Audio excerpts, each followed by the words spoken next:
एक मोठी बातमी. सोनम वांगचुक यांना दुसऱ्या हॉस्पिटलमध्ये शिफ्ट करा, परवानगीशिवाय कोणतेही इंजेक्शन देऊ नका, पत्नीची मागणी.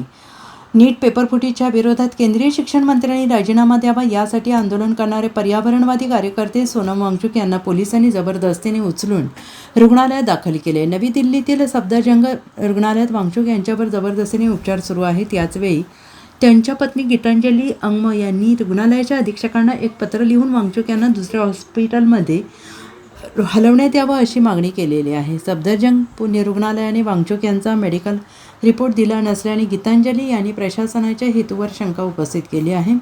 दिल्लीतील जंतर मंतरवर सोनम वांगचुक यांच्या उपोषणाचा 21वा दिवस होता. मात्र त्याआधी दिल्ली पोलिसांनी सोनम वांगचुक यांना जबरदस्तीने आंदोलन स्थळावरून उचलून ॲम्ब्युलन्समधून थेट रुग्णालयात दाखल केले.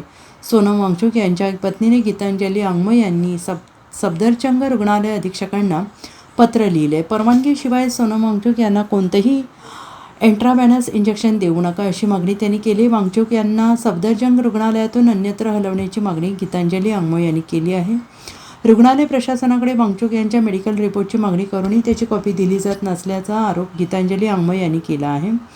तसेच वांगचुक यांच्या आंदोलनासही त्यांची तपासणी करणाऱ्या डॉक्टरांना आता भेटू दिलं जात नसल्याचा आरोप केला जातो आहे.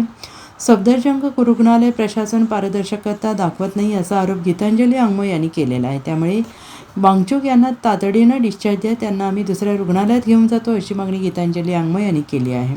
तो मिनिस्टरों से नहीं चलता, लोगों से चलता है और वो हमेशा जागृत रहेगा और इसलिए जैसा प्लान था वैसा चलता रहेगा.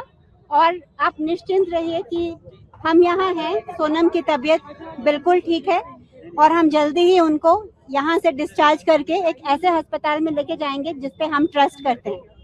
ब्युरो रिपोर्ट, SBN मराठी, नवी दिल्ली.